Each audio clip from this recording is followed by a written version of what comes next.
ఇశ్రాయేలులో మిగిలిన వారు పాపము చేయరు. ఎందుకంటే వారు చూశారు, వాళ్ళని వీళ్ళని అందరిని చూస్తారు. అబద్ధమాడరు, కపటములాడు నాలుక వారి నోట నుండదు. హల్లెలూయా. కపటములాడు నాలుక వారి నోట నుండదు.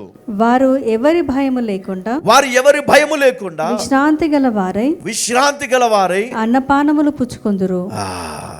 ఎవరి చింత ఉండదు వాళ్ళకు, ఎవరి గురించి ఆలోచించరు. హ్యాపీగా వస్తారు, దేవుని వాక్యం వింటారు, హ్యాపీగా వెళ్ళిపోతారు, వాళ్ళు పనులు చేసుకుంటారు, సంపాదించుకుంటారు, తింటారు, వాళ్ళకి కావాల్సినవి కొనుక్కుంటారు, లైఫ్ హ్యాపీగా లీడ్ చేస్తారు.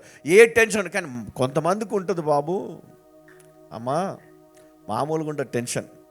వాళ్ళు బాగుపడిపోతున్నారు బాబు, వాళ్ళు కారు కొన్నారు బాబోయ్, వాళ్ళు ఇల్లు కట్టేస్తున్నారు, నేను కూడా కట్టాలి, వాళ్ళకంటే మంచి ఇల్లు కట్టాలి, నేను ఎంత ఇంట్రెస్ట్ అయినా పర్లేదు, మునిగిపోతాడు. మనం అట్లా ఉండొద్దండి. మనం ఎట్లా ఉండాలా? దేవుడు ఇచ్చినప్పుడు సంతోషంగా మనం తీసుకోవాలి. మన దేవుని దగ్గర అడగాలి, దేవుని ప్రార్థించాలి. వాళ్ళకున్నదని మనము అసూయపడొద్దు, మనకున్నదని మనం గర్వపడొద్దు. హల్లెలూయా. ఇది మనం కలిగి ఉండాలి. అప్పుడు దేవుడు మనల్ని గొప్ప స్థితిలో ఉంచుతాడు. ఏమంటా? వారు అన్నపానములు పుచ్చుకొందురు. ఎలాగా? వారు ఎవరి భయము లేకుండా విశ్రాంతి గలవారై, ఏ శత్రువు భయం లేదు, ఏ ఇంట్రెస్ట్ లేదు, ఏ ఈఎంఐ లేదు, ఏ గొడవ లేదు, హ్యాపీగా కదా. ఇజ్రాయేల్ ప్రజలు వారు చేసిన పాపమును బట్టి, వారు చేసినటువంటి క్రియలను బట్టి దేవుడు వారిని గద్దించాడు, అనేక మార్లు వారిని శిక్షించాడు, అన్యులకు వారిని అప్పగించాడు. మరి వారిని తరిమినప్పుడు ఒకవేళ వారు మారుమనసు పొందితే, ఒకవేళ వారు దేవుణ్ణి దగ్గర వారు పశ్చాత్తాపడితే, దేవుడు వారిని దాచిపెట్టేవాడు, దేవుడు వారిని బ్రతికించేవాడు. హల్లెలూయా. ఈరోజు నీ జీవితంలో కూడా అట్లనే ఉందా?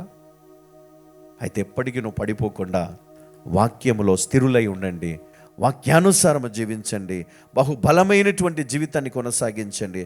చూడండి, ద్వితీయోపదేశ కాండం 28వ అధ్యాయంలో మరి మనం చూసినప్పుడు అక్కడ మనం దేవుని మాట విని ఆయన కట్టడలను అనుసరించినప్పుడు దేవుడు ఏ విధంగా ఆశీర్వదిస్తాడు. ఆశీర్వాదములు మనల్ని వెంటాడుతాయంట. హల్లెలూయా, హల్లెలూయా. ఏంటమ్మా అక్కడ ఏమని ఉంటుంది? మనము దేవుని మాట విని ఆయన కట్టలను అనుసరించినప్పుడు ఏం జరుగుతుందో తెలుసా? ఆశీర్వాదములు వారిని వెంబడిస్తాయంట. హల్లెలూయా. నువ్వు వెళ్ళి కష్టపడి సాధించాల్సింది లేదు, దేవుడే ఆశీర్వాదములను నీ వెంట పంపుతాడంట. అప్పుడు అవి నిన్ను వెంబడించి నిన్ను గొప్పగా చేసి నీ జీవితంలో స్థిరంగా ఉండి నీ పిల్లలకు కూడా అవి కొనసాగుతూనే ఉంటాయి. అలాంటి దేవుడు నీ దేవుడు. అందుకే నువ్వు ఏం చేయాలి? విధేయత చూపించాలి, విధేయత కలిగి ఉండాలి, కృతజ్ఞత కలిగి ఉండాలి దేవునికి. హల్లెలూయా. విధేయత చూపువానిగా ఉండాలి. అందుకనే మన జీవితంలో ఎల్లప్పుడూ కూడా మనం ఏం చేయాలంటే దేవుని వాగ్దానాలపైన ఆధారపడాలా. మనం ఎప్పుడు కూడా దేవుడిని మరి ప్రార్థిస్తూ, దేవా ఇదిగో నువ్వు నాకు ఇచ్చినందుకు వందనాలు ప్రభా, నువ్వు నాకు చక్కటి కుటుంబాన్ని ఇచ్చినావు, కుమార్తెని ఇచ్చినావు ప్రభా, కుమారుని ఇచ్చినావు ప్రభా, చక్కటి భర్తను భార్యని ఇచ్చినందుకు వందనాలు ప్రభా, నాకు మంచి సంఘముని ఇచ్చినందుకు వందనాలు, ఉద్యోగం ఇచ్చినందుకు వందనాలు ప్రభా, నేను ప్రతిరోజు నా జీవితంలో నేను చక్కటి ఆహారం తీసుకుంటున్నాను, నువ్వు ఇచ్చినందుకు వందనాలు. కృతజ్ఞత. కష్టాలు వచ్చినప్పుడే మనం దేవుడు గుర్తుకొస్తాడు, అట్లా కాదు. ఎవ్రీ డే సాతాను నీ దగ్గరకు వస్తుందంటే దానికి కారణం ఏంటో తెలుసా? నీ జీవితంలో ఆత్మీయ సహవాసం లేకపోవడమే. సాతాను నీ చుట్టూ ఉండి నిన్ను బాధ పెడుతున్నాడు, దాని అర్థం ఏంటో తెలుసా?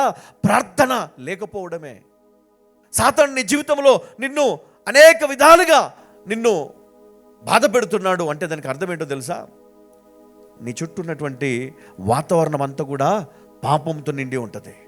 కానీ నీ చుట్టూ ఉన్న పరిస్థితులంతా కూడా ప్రార్థన, దేవుణ్ణి ఆరాధించే ఆ యొక్క అభిషేకము, ఆ యొక్క ప్రసన్నత గనక నీ జీవితంలో ఉంటే గనక నీ జీవితం అద్భుతంగా దేవుడు మారుస్తాడు. గట్టిగా చప్పలు కొడదామని.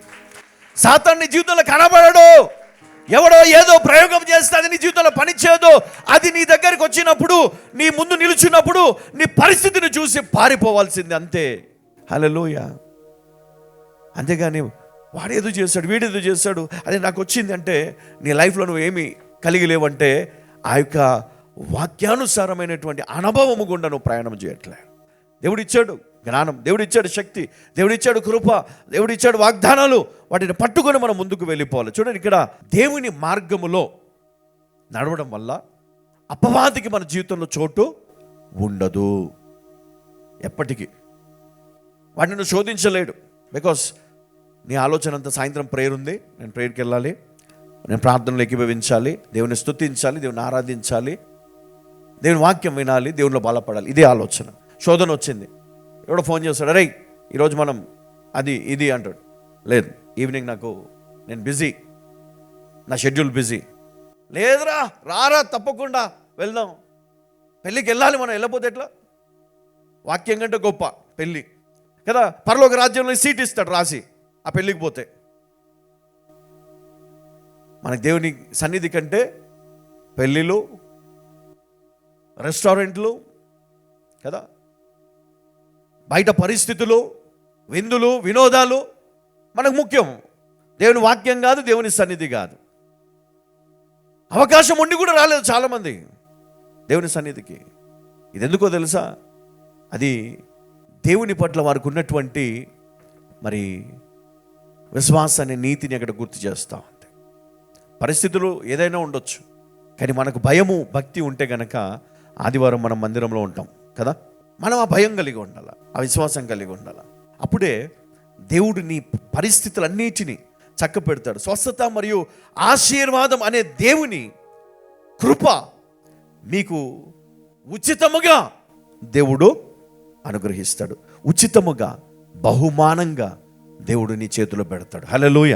నీ గర్వఫలము కావచ్చు, నీకున్నటువంటి ఆ డ్రీమ్స్, ఆ కళలు ఏవైతే నీకున్నాయో, ఒక మంచి ఇల్లు కావచ్చు, లేదా ఆత్మీయ వరాలు కావచ్చు, జ్ఞానము కావచ్చు, ఆస్తులు కావచ్చు, రాజ్యాలు కావచ్చు, దేవుడు ఏదైనా నీకు ఇవ్వగలడు నీ విశ్వాసమును బట్టి. పరిధులు ఉండవు దేవుని దగ్గర, గుర్తుపెట్టుకోండి. దేవుడు ఇంతే ఇస్తాడని కాదు. నీవు ఒకవేళ అర్హుడవైతే, అర్హురాలవైతే 1000 కోట్లు నీకు ఇస్తాడు దేవుడు. హల్లెలూయా. ఇవ్వగలడు, అసాధ్యమైంది లేదు. కానీ నీ క్యారెక్టర్, నీ గర్వం అడ్డొస్తుంది, నీ ప్రవర్తన అడ్డొస్తుంది. స్వస్థత, ఎలాంటి మనిషికైనా దేవుడు స్వస్థత ఇవ్వగలడు. కానీ మీరు అనుకోవచ్చు, గర్వం ఉంటే ఏంటి, ఏది ఉంటే దేవుడు ఇవ్వాలి కదా, దైవజనుడు ప్రార్థన చేస్తే ఇవ్వడండి.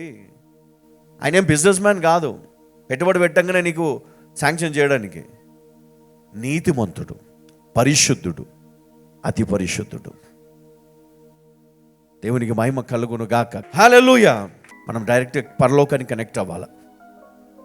ఆ దేవుడు మనకు బోధించాలి. నా చేతులు ఆయనకు అప్పగించుకుంటాను, నా శరీరం ఆయనకు అప్పగించుకుంటాను.